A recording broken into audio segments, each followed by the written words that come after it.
This episode is brought to you by the PowerMonkey Training app.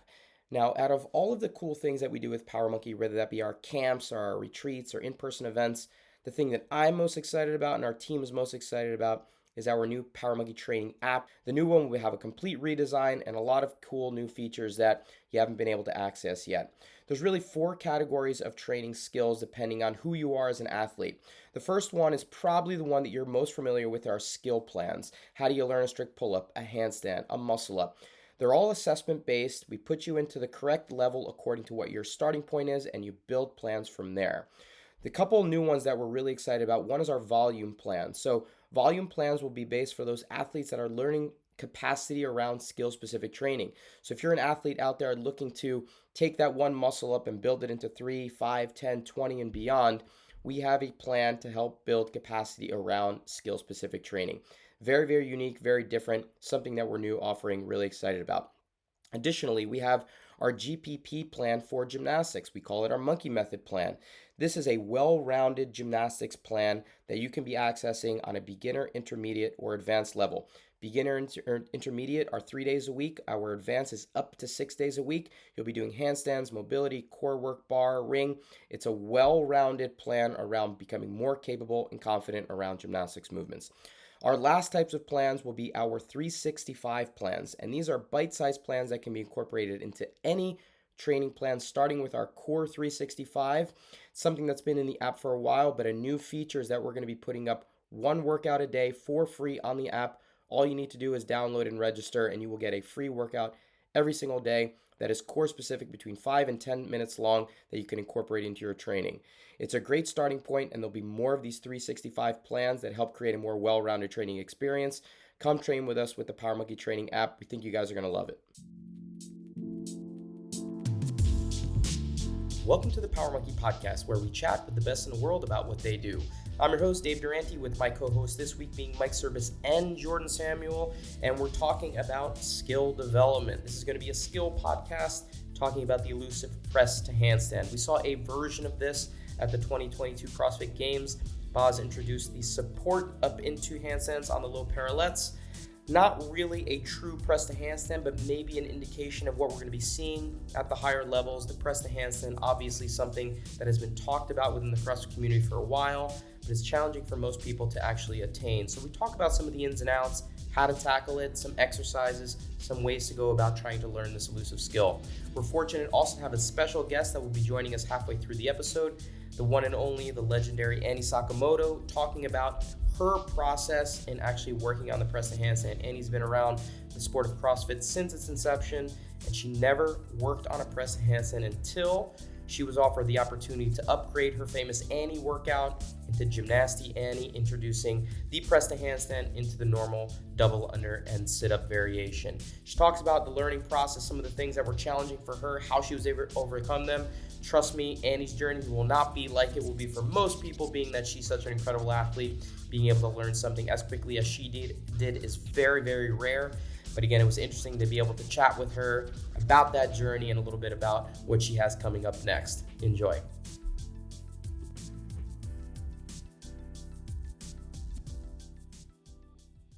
All right, everyone, we're excited about this one today. It's in my wheelhouse, so I'm extra excited.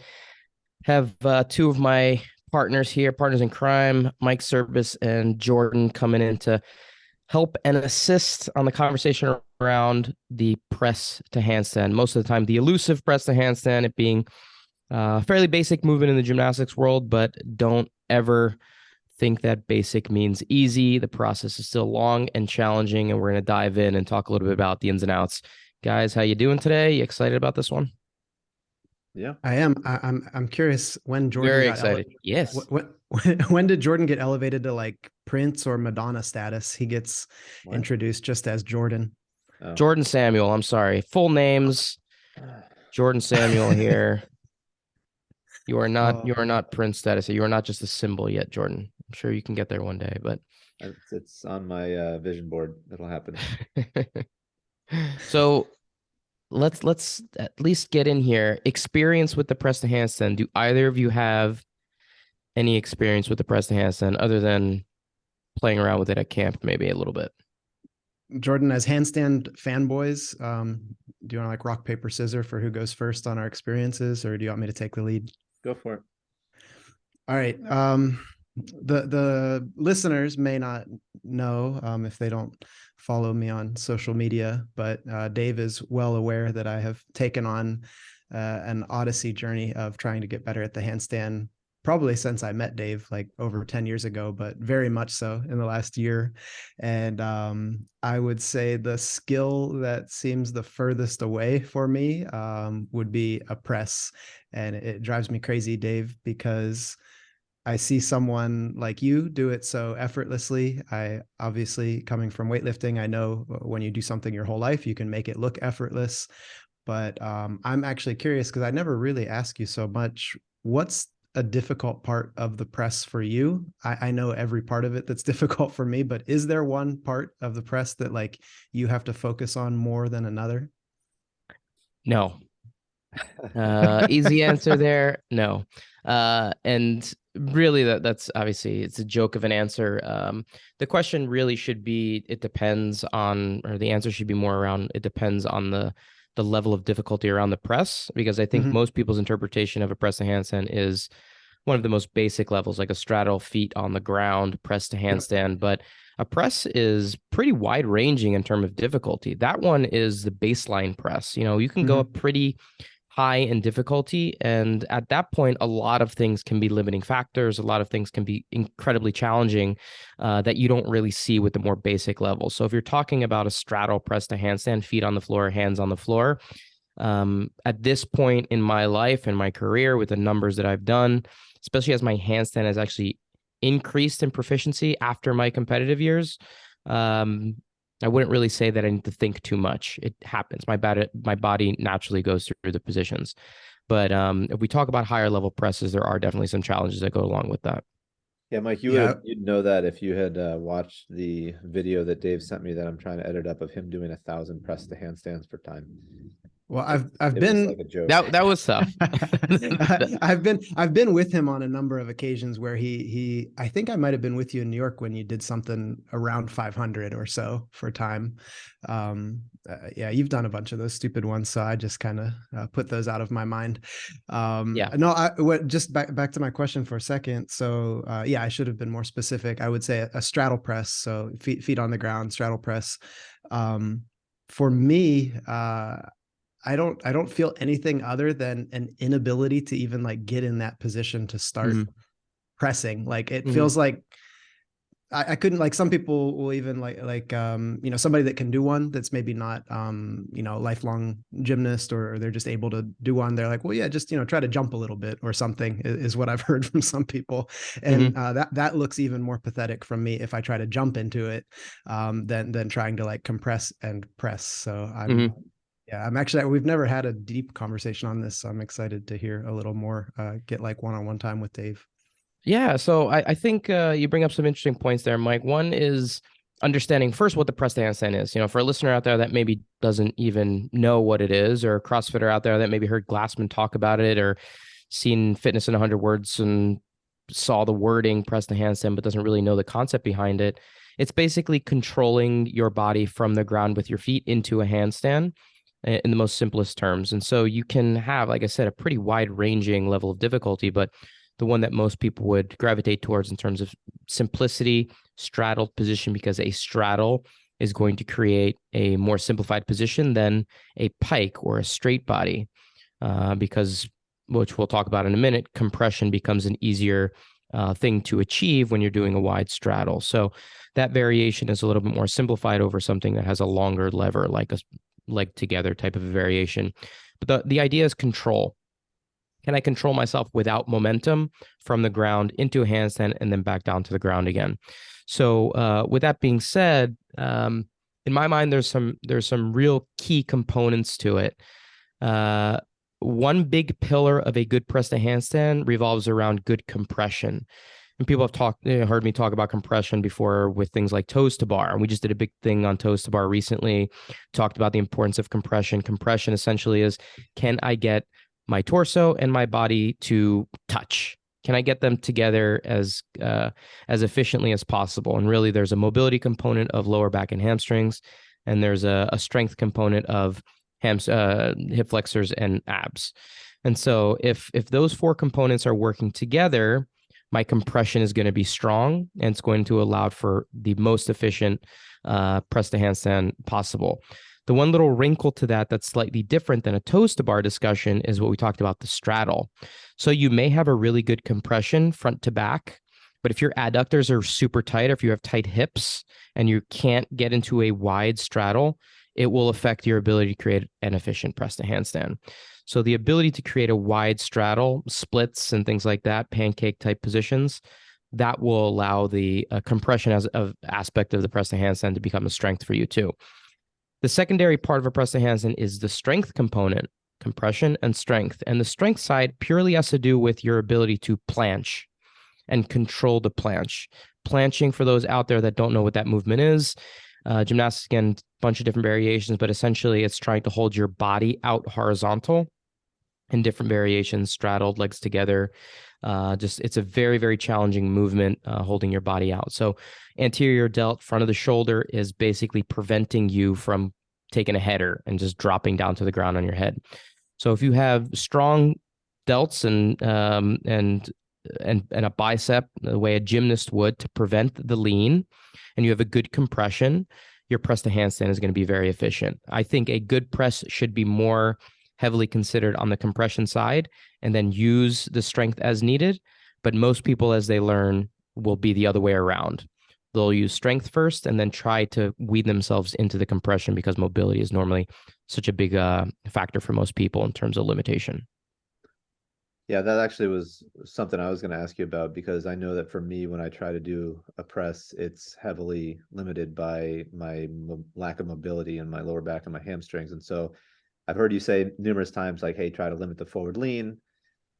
But and then you kind of just answered it, but I was going to ask, if the compression is your limiting factor and you really want to try to learn this, obviously you should be working on your mobility, but at the same time, in series or in parallel, is practicing a press with an additional amount of forward lean acceptable to compensate for that the lack of mobility? And like, where do you draw the line? Because I know there's some like potentially wrist issues with going far forward with a lean and so forth. So is there a balance? Yeah, that's a good point. There? I think you should definitely work on it. Like, one, because you're going to be building the plan strength that is necessary for higher level variations. So there's an added bonus there that you can start working on additional movements by building the strength that's necessary for that lean. It also is kind of a control. It's like a brake mechanism. So by having the ability to kind of build that, it will allow you to, factor in fatigue and control when things are going a little bit off. So I wouldn't say that if you lean at a particular angle, stop working on your press, because it's not going to benefit you. You need to just continue to work on the compression mobility and the adductor mobility, working on wide straddle and good compression. There are tons of exercises you can be doing to work on those specific pieces, which we've talked about in the past, but something like a pancake good morning, that's one that I really, really like doing, just as an example of a good compression exercise that I think has value. Most people would know what a good morning is, hinging type of an exercise that you might use with a barbell or a kettlebell or something like that. But in this particular case, you would be doing it in a seated straddle position, trying to work on as wide of a straddle as you can get, hinging at the hip, trying to keep that back nice and flat, working down towards chest to the ground, and then back up with control. I think that movement is a really, really good one to add to the equation if mobility is a factor for you. If anybody were to be watching you and myself doing a pancake good morning next to each other, it would look like you were doing it, and then it would look like I was just sitting on the floor. Yes. Observing. Because my yeah. limited range of motion. Most people would be like that for sure, but my compression is not very good either. Like, that is my big limiting factor with presses. And I mean, limiting factor, I mean, comparatively, it's pretty good, but compared to like Ryan Schmidt, like Ryan is a good example. Ryan's one of our other handstand instructors at Power Monkey Camp. She's our yoga instructor. She's amazing. She comes from more of the aerial and circus world. And she is like Gumby. She is one of the most bendy and in some cases, hypermobile people I've ever met. And her compression is basically as strong as it can be. Now, my planche strength is very strong, so I make up for my lack of compression with a pretty strong planche. She's the other way around. Her planche strength is very limited, but her press to handstand is phenomenal. And from a technical standpoint, it's better than mine because her compression is so strong. So, you would be the starting point, Jordan. I'm kind of that middle step in terms of pancake. If you watched her just laying flat down on the ground, it's like a different world. Yeah, I think that she standing, if she could put her feet, her hands on the ground and keep her feet on the ground and get her hips over her shoulders just with all, with Yeah. her feet and her hands. It's incredible. But Yeah. So for people like myself, and I'm assuming probably Mike too, who have that limited mobility, is there any sort of modified version of the press that you would recommend that would help take that mobility aspect out of the equation so we're not relying quite so heavily on the forward lean? Scaling the press is a critical step. And I think we talked about this like with everything, right? Skills should never be thought of as all or nothing. Either you can do them or they can't do them. You always have to add progressions and stepping stones into the process. So there's not really one that I would recommend. It really would be dependent on the person's limitation. But a couple things that you can be thinking about. If you're thinking about it more from just the compression side, I would do an elevated press. I think that's a really good starting point, as well as negatives. So one way to do it is starting with a surface that's a little bit higher. If you're really limited, get a plyo box. Put your feet on the 24-inch side. So you're basically taking away that most challenging part, which is the start of the press to handstand, and then slowly chip away by, taking a few inches out of the equation and working your way back down to the ground. So instead of starting on the ground, start elevated so that you're almost already have your hips over your shoulders, over your hands, and it will allow you to kind of take some of that initial difficulty out of the equation. And if you think about it, we mentioned a little bit higher level press to handstand. If you think about it in the opposing direction, think about being on parallel bars where your feet are below your hands. Those are variations that are incredibly challenging. And at the highest level, on something static, we call it a straight press. So a straight press starts from a support and then goes through where your hands would be in line and goes all the way up to handstand with a straight body. So it takes compression out of the equation by extending your lever as far as possible, and it starts below your hands. So think about the level of difficulty that go along with an extended lever. Take compression out, make it all strength-based, and start it in basically support rather than in line with your hands. And then at the higher level, do it on rings. So a straight press on rings is like very, very challenging. It's one of those exercises that when you see an athlete do it and you appreciate the stepping stones that got there, it's years in the making, sometimes decades for a lot of people. And in fact, a lot of gymnasts actually can't even do that one. So it's a rarity in most cases. It's funny you say that because I know it's not the same movement, but I showed a couple friends the other day a video of Colin doing some really incredible stuff on the rings. And they were like, "Oh, that's cool." I'm like, no, like you don't understand, because they had no frame of reference. So it's a really good point that you make, that when you understand what goes into it behind it, it's that much more impressive. Yeah, so I would work on elevating to kind of take some of that challenging aspect from the ground out of the equation. And then I said like some negatives and some pause work. So one of the things I have a couple athletes that are working on presses right now that I remote program for. And one of the things I have them do is you can use the wall. There are some variations with the wall that we can talk about too. But if you're stable enough to be able to work on a press from a freestanding perspective, kicking up and then working on a wide straddle. So the kind of mechanics and the pattern should look like this from the end position. Handstand, widest straddle possible. That's part one. Widest straddle possible. Then you start to rotate your hips. So the idea is the stepping stone. Good handstand, wide straddle, rotate the hips, bring the feet down only as far as you can, where you can then pull yourself back up to the starting point. So you're, in most cases when you're starting, you might not go very far. If you hit horizontal with your legs, that's pretty good. That would be pretty solid at first for most people. And then what you do is like slowly over time, just try to bring those feet down slightly below parallel and work your way down towards the ground. But always think wide straddle before the rotation of the hips. And if you're starting from the ground, it's wide straddle, rotate the hips, feet together, wide straddle, rotate the hips back down. So that wide straddle always needs to be in there if you really want to make the movement as efficient as possible. I feel like this part of the conversation, if we just showed my last handstand training session, we probably have all the demos available for that. All right. Dave, I can get that to you. So proud of you, Mike. Thank you. No, the eccentric. I hopefully listeners have gathered a theme from us as coaches. We do a lot with tempo and eccentric work, and it's not surprising that the press handstand would have a similar component to it. And personally, I've found that to be helpful because I've gotten to a point where I can be pretty stable in the handstand. I can go into like my widest straddle split position when I'm inverted. And then where I struggle the most is 100% getting my hips to rotate. And I'll have to send you a video. We can put it up on the Instagram story or something. Everybody can laugh at me a little bit. But I went into like, I would call it an unintentional quarter straddle planche because I was trying so hard to get my hips to roll. And I just, Jordan, probably like what you do, I just kept leaning further and further and further. And it's so difficult to gauge what's happening at that point because it's a new perceptive issue, especially if you're not familiar with being upside down. And then in that moment, I was so happy that I was videoing it. And like you ask so many times in our courses, like how many people are videoing their gymnastics? Because all I wanted to do was see what it actually looked like and compare to what it felt like. Because it was, it was interesting. You know, Yeah. I'll go ahead. No, go for it. I was just gonna say, you were talking about the perception and knowing what it is your body's doing in a new position. And I remember during the lockdown, Chris Gotti had said something about how he discovered that, you know what, Zoom is really great for like starting a Zoom call with yourself on two different devices. One is looking at you and the other one is right in front of your face while you're doing the handstand. So you can see what your body's doing in real time and you can relate to how it feels, because recording it and watching it later is absolutely helpful. Like, definitely do that.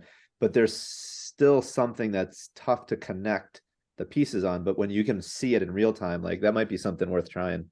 Oh, and let's just give a shout out to Chris again. Chris Gotti, former University of Michigan gymnast, incredible gymnast back in the day, turned scientist when it comes to the handstand. Incredible performer, circus performer, hand balancer.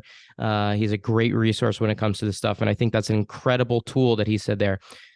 Most likely for someone that's pretty proficient with the handstand, right? Who can appreciate making a change in real time by looking at themselves on a screen. It takes a lot of awareness to be able to actually do that and it be effective. But I love that idea. Being able to see yourself in real time and make a change can go a long way in being able to find where that sweet spot really is. One thing I do want to mention that we haven't really touched on, we've been talking so much about compression. The planche side should be a focus too. And I just want to give a couple exercises that I think are valuable to be building the planching component if that's an area of weakness. If you're an athlete like Ryan, like we were talking about, who's great at compression, very mobile, but doesn't have the strength, what are some things you can be doing that's a good starting point for building that planching action? An easy one is a weighted planche raise. And this is in our video library. I think it's a really good tool, an exercise that we would do in the gymnastics world. Take some dumbbells. Can be very light to start. In a standing position, the idea would be to bring the dumbbells from your sides up to a horizontal position, holding, really trying to feel like you're doing a strong protraction position through the scaps, holding at horizontal, and then pressing all the way up to vertical. And then back to horizontal, back down by your side. That basically gives you the ability to feel the full range that's necessary from going hands by your side through the full pressing action. Over time, building that weight, ideally not leaning back. So you always want to be increasing the weight only if you can keep your torsos vertical, staying over your hips, over your feet. I think that's a really good starting point for planching. And then look at our video library when it comes to planching exercise, or check out the videos that we put on YouTube, as we put out a 3-part series on planches. And I think most of those exercises would be great ones to incorporate, especially the starter series, the first video. Those are really good simplified exercises to be able to incorporate if you want to apply it to the press to handstand.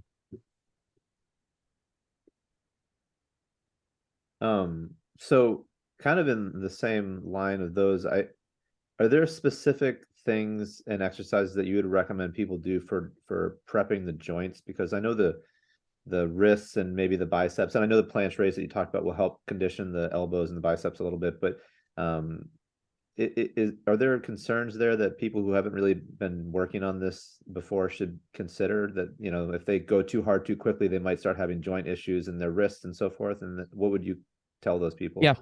It's a good point, Jordan. And planches, especially as the severity of the planche increases, it'll put more and more stress on the wrist if you're doing a flat hand on the ground, especially as it pertains to a press where the fingertips are facing forward. Most of the time, if you're doing a planche on the ground, you'll turn your hands more thumb facing at 12 o'clock, which takes some of the pressure off. But it's not really an ideal position for a press to handstand because you lose the engagement of the fingertips.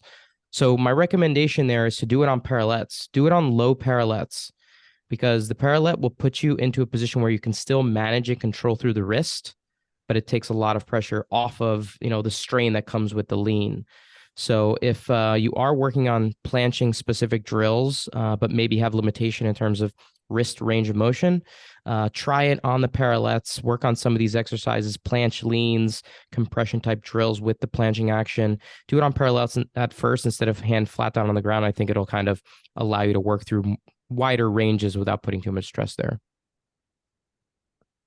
Yeah, I think I was lucky, and I think a lot of CrossFitters probably will come similar to this. If you've done a lot of barbell work and a lot of overhead squatting, I think you're fortunate that your wrists are usually pretty resilient. But thinking about someone like Marie, like my wife, she didn't have any of that background, and she got super inspired with handstands, mainly because of Dave. And I can remember her constantly, her wrists were really what would limit her from being able to, let's say, have bigger sessions or more frequent sessions, and just being a little bit smaller boned and not having such a heavy barbell background like I would have, where I feel like I can do handstand work and inversion work almost every day and my wrists don't bother me. I just want to mention something on that too. I'm a huge proponent and someone that spent a lot of time on wrist prep. I think you go to any gymnastics gym, you're going to see gymnasts spending a ton of time on wrist prep prior to a session. But as I've gotten older, I haven't had not, it's more of a time related issue than anything else. If I get into my handstands now, I don't spend as much time on my wrist prep as I would like to. And I've started to notice something really interesting happening, and I'd like to get more information on what's happening. But I think I have some kind of nerve issue happening on my right side, which is my dominant side. I've had a little bit of, tenderness around kind of the wrist area on a particular side, but it started to make my hands go cold. And I can kind of feel this like nerve issue kind of going all the way through my shoulder down through my wrist. So even someone like myself who spends a good amount of time on their hands starts to have issues with wrists if it's not something that you consider. So if you do intend to do more presses, do more handstand work, please, please, please take the time to prep correctly. A few minutes, it's not going to take a ton of time, but a little bit of consideration around elbow, shoulders, wrist will go a long way in terms of longevity with these movements. So you can actually do this safely and for long periods of time. You may have just answered this question. It's a really quick one, but when you did the 1,000 press for time, I know you said that it was easy for you. Well, I didn't say it was easy for me. It was ridiculously hard. Sorry, maybe what I should have said. When Mike asked you about doing a press and what was hard, and you said jokingly that it's not hard. But then when you go and do a workout like 1,000 press for time, the next day, is there a specific area that's sore for you that might indicate where like the hardest part is? Yeah, so let me just mention that for a second. So I've done 100 presses for time a lot. Like, to me, 100 press to handstands is very easy to do. And I do 100 presses unbroken. So I normally do, like, my best time is around 7.5 minutes to complete the 100 presses unbroken. So for me, it's not really a super challenging thing to do 100, or even 200 I can do unbroken. Like, it's not, I mean, feet just touching the ground and coming back up, feet touching the ground and coming back up. So I wanted to give myself a challenge. I had done 500 maybe once or twice, and I was like, just one day I was like, let me see if I can do 1,000. So I ended up breaking it up and keeping as consistent of a format around as I possibly could. And we haven't put the video out yet, but it was incredibly challenging. It was much harder than I was anticipating. It took me just under 2 hours, I think an hour, 58 minutes, something like that, yep. With very little rest. But the next day, my shoulders were shot. Like my shoulders and my shoulders and my wrists were really, really beat up, like really beat up. And it was actually interesting in the sense that I didn't know what my body was going to feel like after doing that much volume. But it was like someone had like, you know, I'd have been like an MMA fight, and just like my shoulders had just been taking a beating. So it was a That's learning exactly what it's experience like for me. after an MMA fight, I'm sure. Yeah. Yeah, 1,000 press handstand, Yeah. 1,000 press handstand, both challenging in their own right. So that's my version of MMA fight. But yeah, I'm excited to have some viewers take a look at what that experience was like. But yeah, 1,000 presses was a fun challenge. I don't know if I'll do it again, but we'll see. I always say those kind of things, and then I'm stupid enough to be one day like at home and it's raining out and be like, oh, let's do 1,000 presses again. Mm-hmm. So we'll see. Maybe do it But with ankle weights next time. yeah, nice little addition. But we have a little special guest that we've been holding near and dear as a little treat for you listeners out there. And this particular guest is well known within the CrossFit community. And she took on a press to handstand challenge recently that was done kind of in conjunction with CrossFit. She's been around forever. And we'll talk a little bit about what the workout and everything entailed. But we're excited to have Annie Sakamoto jump in with us right now. So let's let Annie in and get her take on this press to handstand journey that she went on recently. There she is. What's up, Annie? Owen, How are you? I'm good. I'm in my home, so I'm finally warm. The gym has been freezing lately. Yeah, Northern California doesn't You guys are getting all normally the get... snowstorms, right? Yeah, including in Santa Cruz. Like at Kelly's Really? house, she had full on snow. Oh my God, it's so bonkers. It's Yeah. like another world. Doesn't make Yep. sense. Well, you look nice and warm and you look comfortable. You've been traveling as well. I think you just came back from Nebraska and finishing up 23-3 as one of the commentators. Is that right? Correct. Yeah. Yeah, I was saying there was no more snow and it wasn't colder in Omaha than it is in Santa Cruz right now. You gotta love it. You gotta love it. But before we jump into this conversation, I had been texting you after we saw the workout live 23-3, but watching Mal do that workout, it looked fake. You know, she looks like T2. She looks like Terminator 2000 out there, like not really a human being. Is that how you see it from your angle too, in terms of what she's capable of? 100%. I mean, we called her a cyborg in the most complimentary way ever. And part of it is how she moves. She's so mechanical. She's so consistent with how she moves. But the other thing is she's so stoic and calm. And it's just really impressive at 19 years old that you can physically and mentally be that steady at that age is just wild. Yeah, I think we're just going to sit back and just watch with popcorn the next few years of her ascension into domination. But we had her on the podcast. You know, she was still, she was maybe 17 when we had her on, maybe 2 years ago now. And we're kind of like trying to pick away and say, like, what are some of your weaknesses? What do you got to work on? You know, is it gymnastics? No, I love gymnastics. I'm great at gymnastics. Maybe the weightlifting stuff? No, I'm great at weightlifting. I love this. And what about long workouts? No, those are my favorite. I love long workouts. I was like, okay, well, clearly not much to work on here. How about discipline? Yeah, I mean, exactly. she's like the most disciplined, determined human you've ever seen too at 19 years old. Amazing. Well, before we get too serious, Dave, I just one more question since Annie brought it up, but talking about how her mentality at 19, is that how you approached your sport before CrossFit, Annie? Were you like very stoic and disciplined? Oh, I mean, look, I'm just all stoic. You can tell, right? No, I was like, I dabbled in like 15 different sports. I wasn't good at any of them. I just had fun being on teams. So definitely not. And I think I'm pretty disciplined now, but at that age, there was zero discipline. I'm always trying to imagine a young Annie in her like hip hop aerobics class. Isn't that what really got you into fitness? Yeah, one of the things. Yep. Definitely. The team aspect that goes into picking out matching leotards for aerobics classes. Just Um, remember too, Annie, camp is a superhero theme. So you can bring a leotard and you can be any superhero that you want at the camp Do party. not tempt me, Mike. Annie it's is a encouraged. superhero. She just shows up as herself and wins. That's Oh, it. That's Thank it. you. I wish. All right. On a serious note, we brought you in here to talk about the journey that you had not that long ago, and just a quick little background on it. Obviously, what most people know as the Annie workout is one that you have been deemed to be, one of the original incredible Nasty Girls workouts that I know you're not a big fan of, the workout itself with double unders and sit-ups.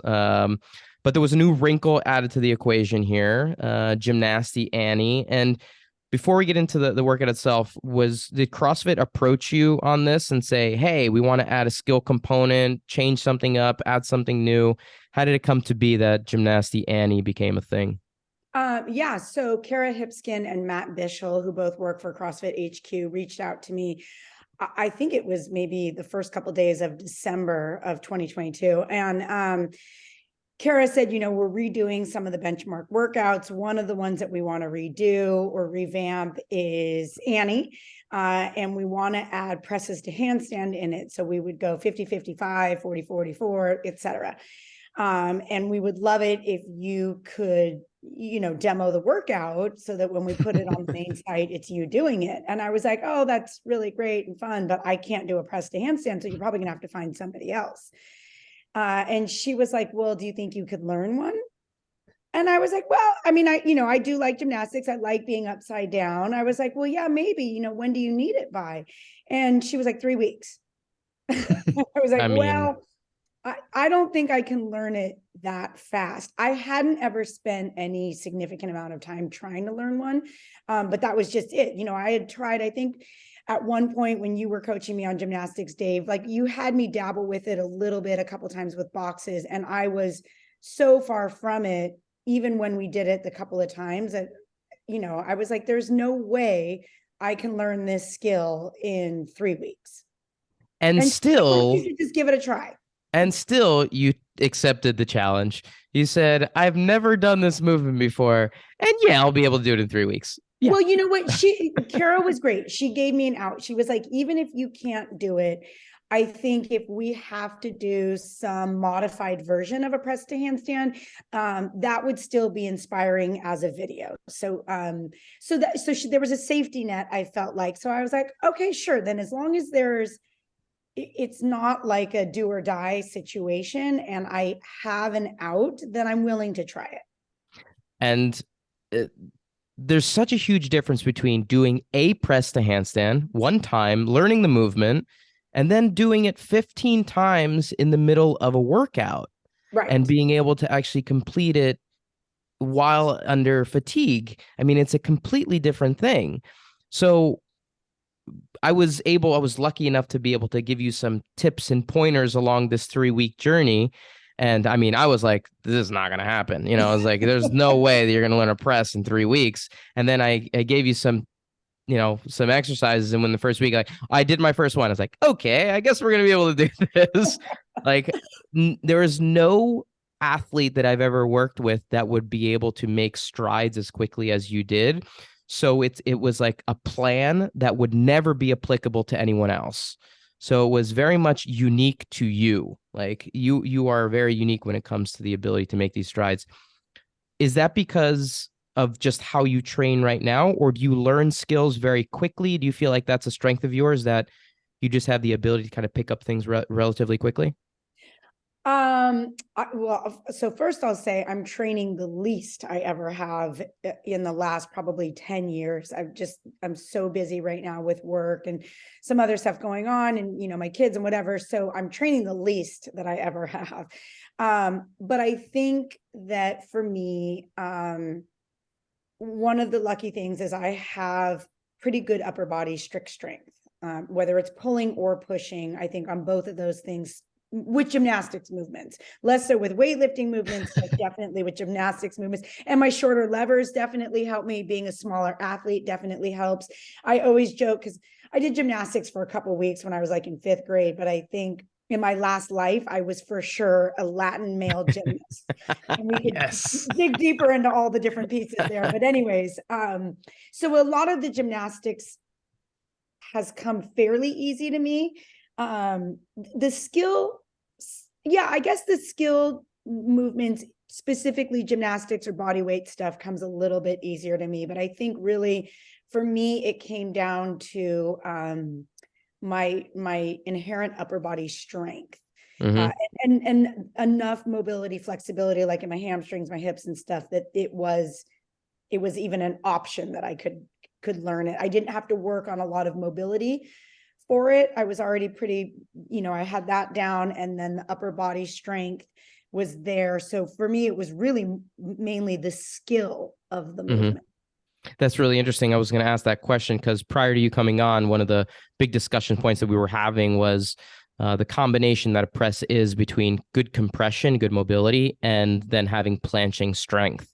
And, most people don't have the compression ability. They don't have the ability, so they have to rely a lot on the strength side, which takes much longer.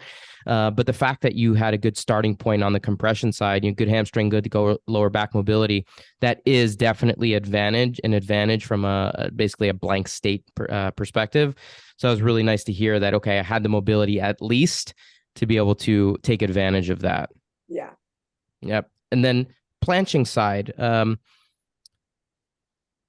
we gave you some exercises on planches, basically being able to control the movement from the anterior delt and things like that.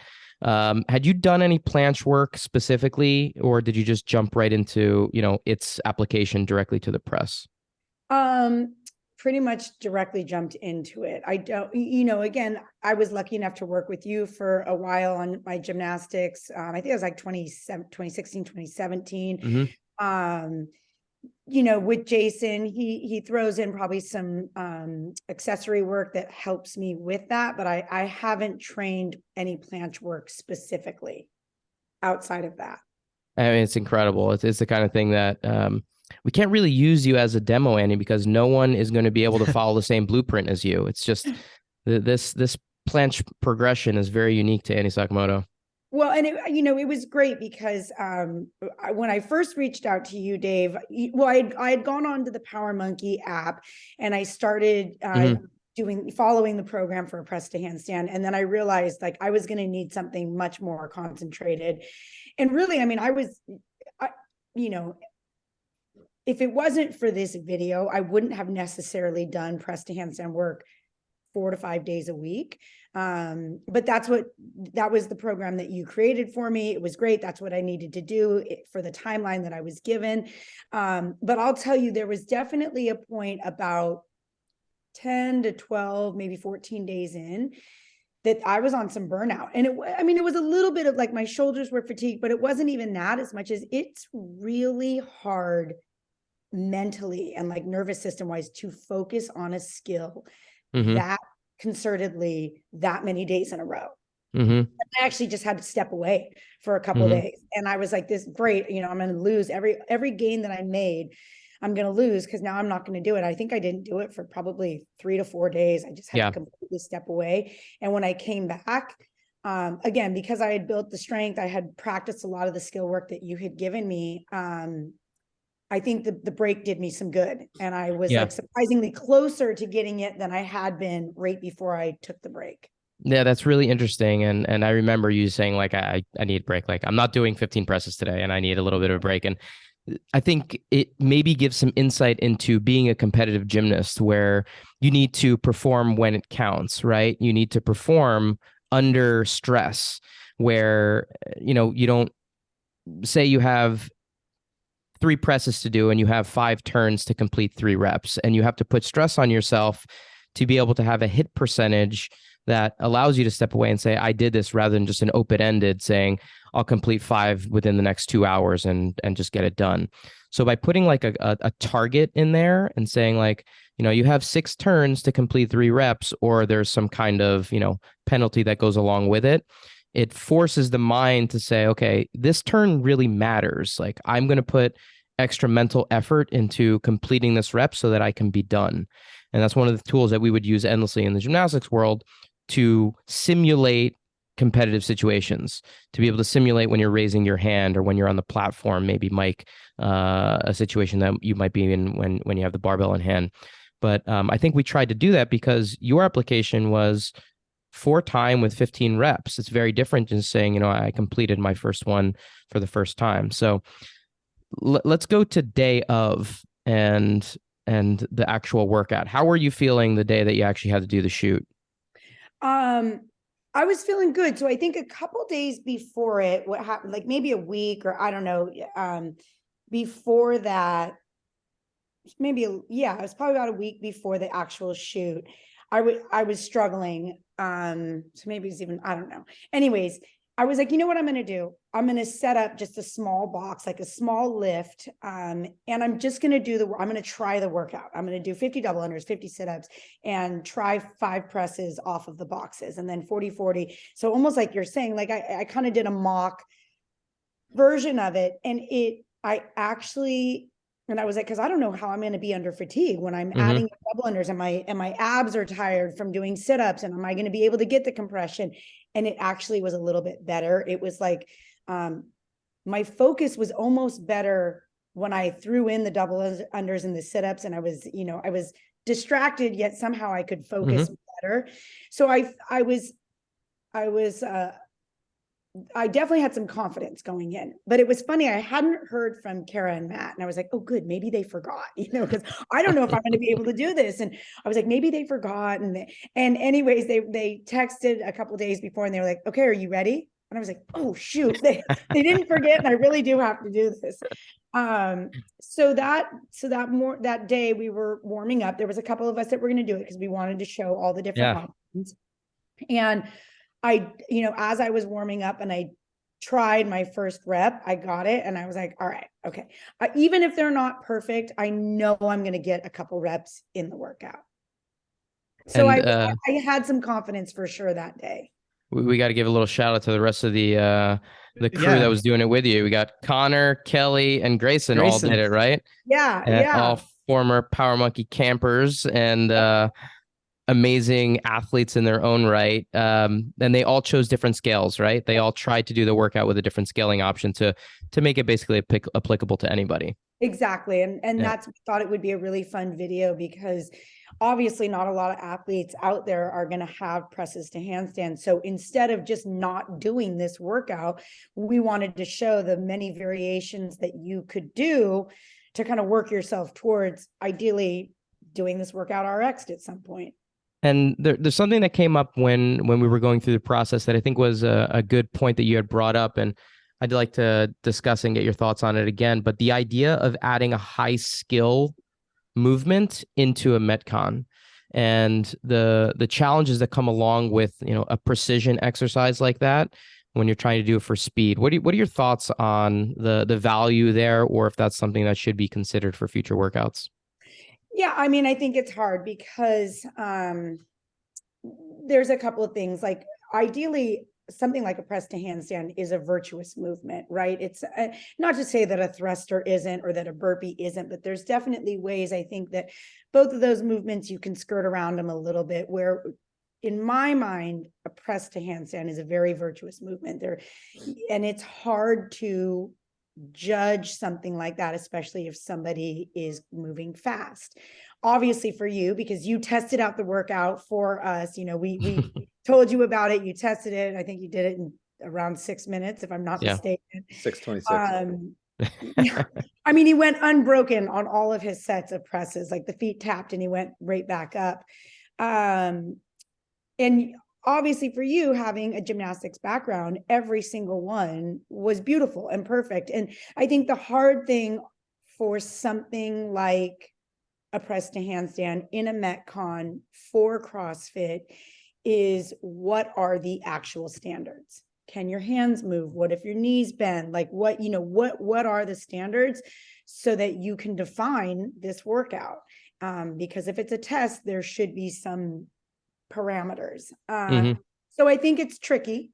But I like that they're doing it because, like we're saying, you don't want to just take high skill movements out of workouts just because they are a little harder to judge. It becomes a little bit trickier, and it's on CrossFit for what are you going to put the parameters of this workout or of this movement. And I asked Kara and Matt that, like, so what's a no rep for me and what's a rep? And they actually had a hard time at first defining it. I was like, because a lot of presses for me, I'll come up and then I'll have to take a couple steps forward before I return my feet to the ground. They said for the purpose of this video, that's okay. We're going to allow it. But I think that probably a press to handstand as a competitive movement, there's still a little bit of work on CrossFit side to decide how they're going to define that. Like, I'm sure some people right now are thinking, are there going to be presses in either quarterfinals, semifinals, or the games this year?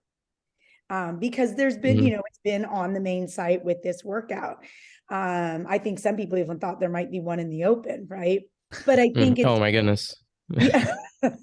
But I think it is going to be, how do you judge this movement? And I'm actually interested to know what you think about a movement like this in a workout and how you would judge it. Yeah.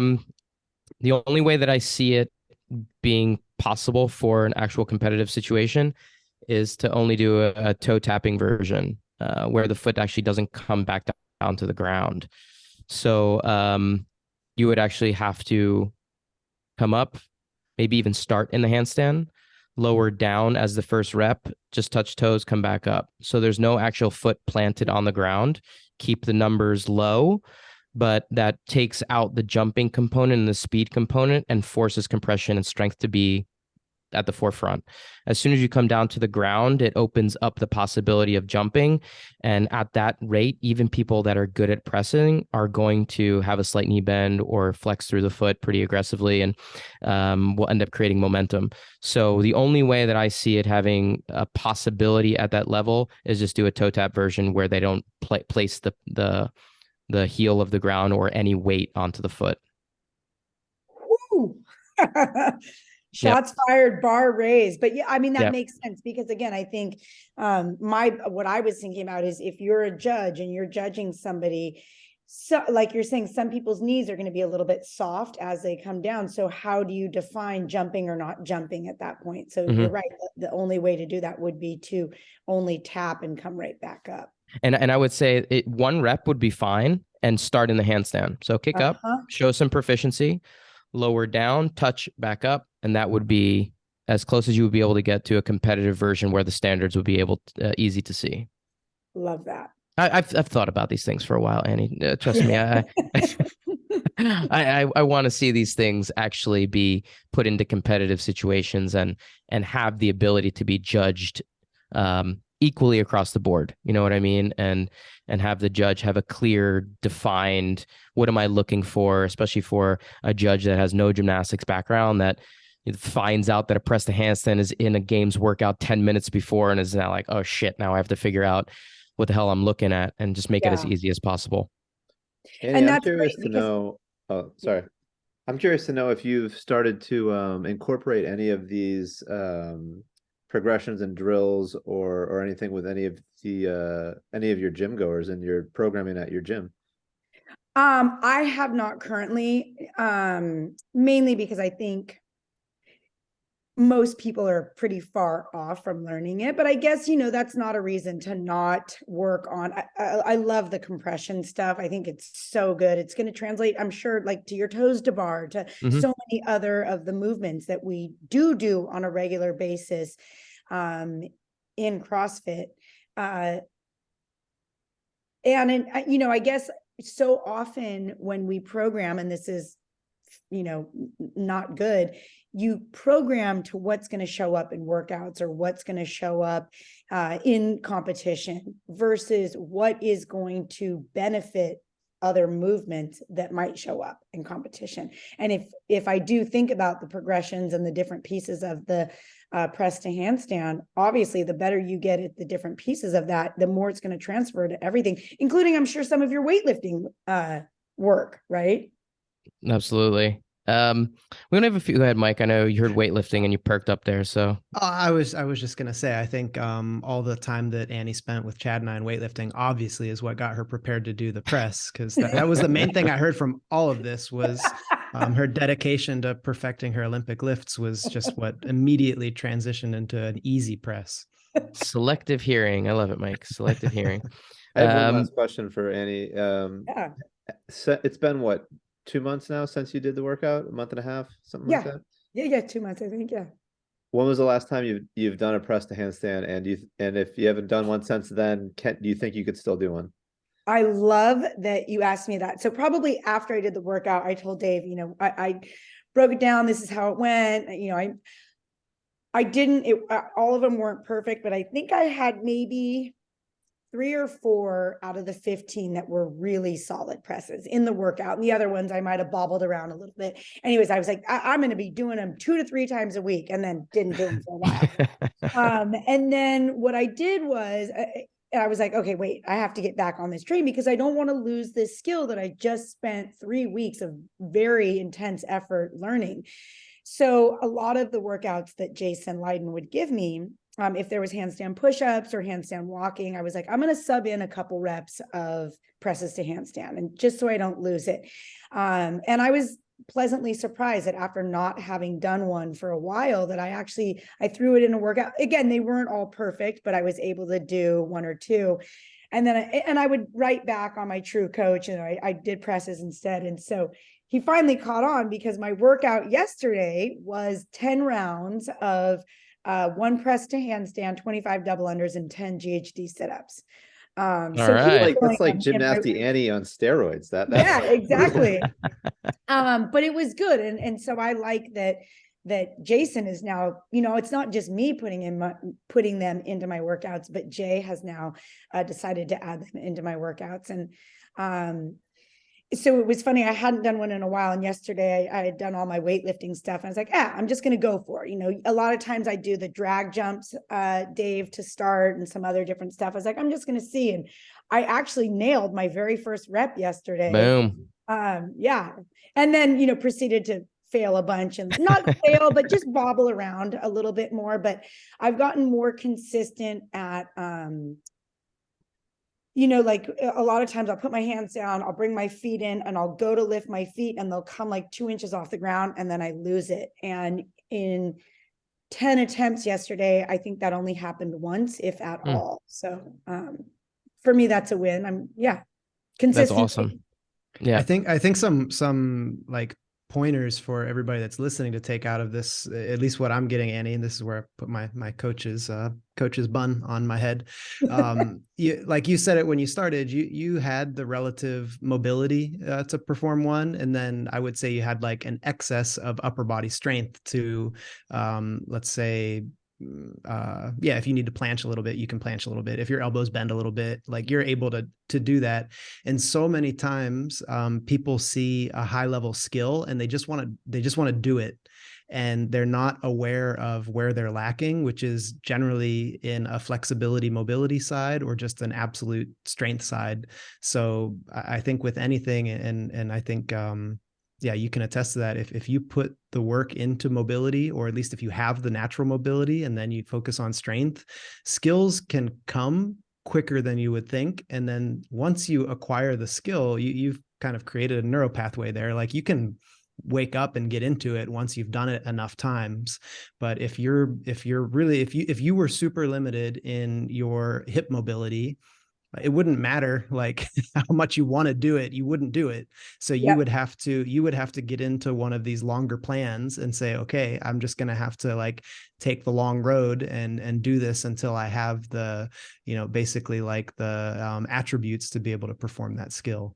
Working on mobility just isn't any fun though. It's so not sexy, but it's the thing that, I mean, and that's up to a lot of us as coaches too, to make it fun. Like you can make mobility very, very functional and practical and a part of a normal workout. It just takes some creativity. But I think just, it was nice though, to hear you right off the bat come in and say like, I felt like I had the mobility to do it, and I'm pretty strong up top. So that right there answers two questions that we usually get when somebody wants, like, if somebody comes to me in weightlifting and I want to snatch 225. Okay, what have you ever overhead squatted? 135. Great. Like, that's a nice goal, but Hey, there's, Mike, is that a shot at me? not picking on Dave at all there, but like there's just certain things that we have to look at, and being a good athlete is also being aware of your strengths and your deficiencies, and then, attacking where you need to attack. Yeah. I mean, I think that's everything, right? Is that we all want to do the sexy stuff, but nobody wants to put in the unsexy work. And if you look at the program for Power Monkey, you like, some people like, I don't want to like do a pancake for, 30 seconds, 3 times over. And that's super unsexy. And I don't want to do, whatever the strength work was, some of the delt raises or whatever, like that's super unsexy. I just want to do it. But it's not an option if those pieces aren't there. It's just not an option. Yeah, you're right. And Mike, you said, we don't have a ton of time, but the good thing is that really increases and getting your mobility better does not really take a ton of time. It just takes some consistency. Like, exactly. You don't need a ton of time. Like a couple minutes a day goes a long way if you're, hammering it, pretty consistently throughout a week. So that's a good thing in terms of if you're an athlete that just wants an immediate, I don't want to spend an hour on this. Mobility can be increased at a pretty minimal effort level. But I have one last question for you, Annie, and I hope it doesn't take too much time, but this all kind of started, and, if listeners out there go back and watch the video that CrossFit shot, you talk a little bit about Glassman talking about the press a lot back in the day. You started with him at CrossFit Santa Cruz, and, we're there in the early days, and he just preached so much of these higher level skill gymnastics movements early on with his gymnastics background. And, it was surprising to me to hear that someone who started with him had never tried a press to handstand after 20 years involved, right? But was that something that he would program in early on, pressing, maybe not press to handstand because it was more of an advanced movement, but he was preaching those type of movements. I'm just curious if it was this kind of elusive, you should work towards it, or if he actually had stepping stones and some of these drills, compression drills, planching type drills as part of early programming to kind of work towards those movements. Yeah, so he definitely preached it. He obviously comes from a gymnastics background. And I think, maybe once or twice we dabbled in it, maybe off of parallettes, but there was definitely not any progressions, any mobility drills, stability drills, anything like that in the early days. But so here's what I love is that CrossFit has grown, and the coaches that we have caught in the net have shown us, have taught us all the different like ways in which we can, reach these skills and these different things that we've been talking about for so long. And so, whether Greg knew a progression or not, I don't know. I honestly don't know that he really even had anything in his mind. That's the beauty of CrossFit now, is that we have so many experts in their field that we can utilize, that have progressions for us as athletes or us as coaches to help our athletes learn some of these higher skill movements. Yeah, that's the beauty of, I think, what has happened with CrossFit growing the way it has. We have Dave Durantes to teach us how to actually learn properly how to get a press to handstand. It's not just, back then it was kind of more like a Hail Mary, like, let's take out the parallettes, let's see if anybody can do it. Nope, nobody can do it. Okay, moving on. That's the evolution, right? Yeah. Yeah. And same with the weightlifting, like somebody wanted to snatch 225, they've only overhead squatted 135. Well, all right, keep trying. And now we have the Mikes and the Chads and these experts in their field that can be like, all right, here's your progression. And it's going to start, and you're going to think you're not going to get it, and you're going to have to do all these lame drills. But if you stick with it, before you know it, what feels like is going to be an eternity, before you know it, you will be closer to these goals.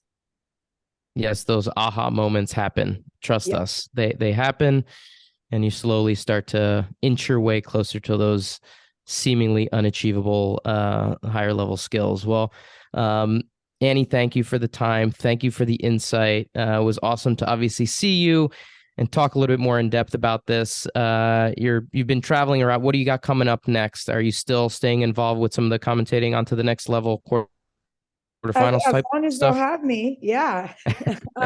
They're funny. How can they Sometimes not? yeah, sometimes they won't tell me until, like a couple weeks before, like, oh, hey, by the way, can you?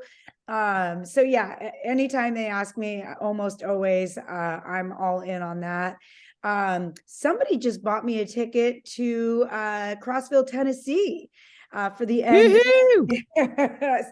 And I'm super excited because I haven't been back to camp in quite a while now. And that's just always a ton of fun. And speaking of expert coaches in their field and getting some time with each coach, I'm super excited to go back to Power Monkey Camp. And that's it. Just a lot of kid activities too. Yeah, your kids are not kids anymore. They're young adults these days. They are growing up quick. And can't wait. Is he going to be able to come out to I don't camp think with he us? is now because Yeah. I know. And he's the one that's been pushing, like, when are we going? When are we going back? But it's like flanking 2 tournaments for him. So it's pretty tough. And he's playing flag football and basketball right now. And so. Superstar athlete parents. No surprise that he's an incredible athlete himself. Well, one more quick question. Did you do the open yourself? I did. Just favorite workout of the three plus. Um, Probably that last one. Yeah, I liked it. I haven't been weightlifting a lot. I had knee surgery almost a year ago. My knee just is not where it should be, could be. Anyways, I just wanted to get 1 rep at that third bar, the 125 pounds. I haven't snatched 125 pounds and probably well over a year at this point. So I wanted to not only get to the bar, but be able to get 1 rep there. And I got 3. So I'm super happy. Yeah. Amazing. Yeah. And I love anything that's a combination of gymnastics and like higher skill, either weightlifting or I'm not a grinder. I need high skill stuff. I don't like to hurt. Amazing. Not surprised that you were able to get those reps with just the way you move, and incredible competitor that you are. I'm not surprised, even at coming off an injury. Mike, did you do that workout? I did not do that workout. Do any of the Mike? workouts, Mike? Nobody wants to see me do these things, and We all want to see I them. want to see them. I am very committed to my handstand. So my training these days generally involves a squat with or without warm up, and then like an hour of handstanding. Mike, So the workout was handstands and barbell work. That's all it was. I listen, I stick to the plan. I do like I tell my athletes, like, if you want to do it, fine, but you're going to reap the consequences. So Entry into Power Monkey Camp 19 is going to be that workout. So all the coaches, when they arrive, are going to have to give that one a go. We're Was going to have that to do your it again. favorite one, Dave? I like that one a lot. Unfortunately, I just moved out to Italy for a little bit, and I had to do it the day before we left, and I'm like scrambling to, and there's no excuses, but I put my hands down in the wrong spot on the wall walks on the line, and so I had to invalidate my score because I didn't have the right standard on where my hands were placed. But I really enjoyed the workout. I loved it. I did what I was hoping to do. I finished everything relatively quickly up into the 185 barbell, and then just looked at it for 3 minutes, and then the time cap hit. I got to the 185 at basically the 6-minute mark, so I was really happy about that. That's awesome. What about you, Jordan? Oh, I hated that workout. That literally, yeah, it's the 3 worst movements for me in CrossFit. I'm terrible at, I'm really inefficient at double unders. I'm an adequate snatcher, and my strict handstand push-ups are I do not have a high capacity there. So yeah. What was your favorite then? Yeah, sure. No, the second one was my favorite because that was just a straight grind. And I felt terrible afterwards because I pushed really hard. But that's the kind of workout that I really like. Is just put your head down and just grind and grind. Yeah. So second one was for me. That's my favorite. Love it. I Although thought they were Dave great said he wants workouts. to redo that workout at camp, and even though I just said it was my favorite one, I don't ever want to do it again because it hurts so badly. And he's trying to convince me. He's like, "Well, when we get to camp, you'll do it." I'm like, Yeah, we'll do I that can one do again. it." We'll do it. We always do stupid things at camp. So, and Jordan kind of leads the charge on stupidity when it comes to workouts like I'm that. So, trying to smarten up in my later years, Dave. But you'll understand when you get to be my age. yeah. Yeah. one year behind you for the rest of my life. Well, thank you again, Annie. Always great seeing you. Thank you for the insight. I'd love any listener out there that wants to give a press or Gymnasty Annie a try to send some videos. Let us know how that journey was for you. For the rest of the listeners out there, we talked about Power Monkey Camp. There are some spots available for the spring as well as the fall, which is our 10-year anniversary. Spring dates are April 30th to May 6th, and the fall dates are September 24th to September 30th. Check them out at powermonkey.com, at powermonkeycamp.com. And for any additional information, you can go to at Mike Service on Instagram. And Jordan, tell me again, I always get it wrong. What is your handle at Jordan Samuel Photo? There you go. Yes, I got it right. It only took Annie, 5 years. I know. Annie, what's your handle Instagram? People can catch up with you. At Annie Kimiko, Kimiko. Amazing. Yeah. Perfect. And at Dave Duranian at Power Monkey Fitness. Thank you all for listening.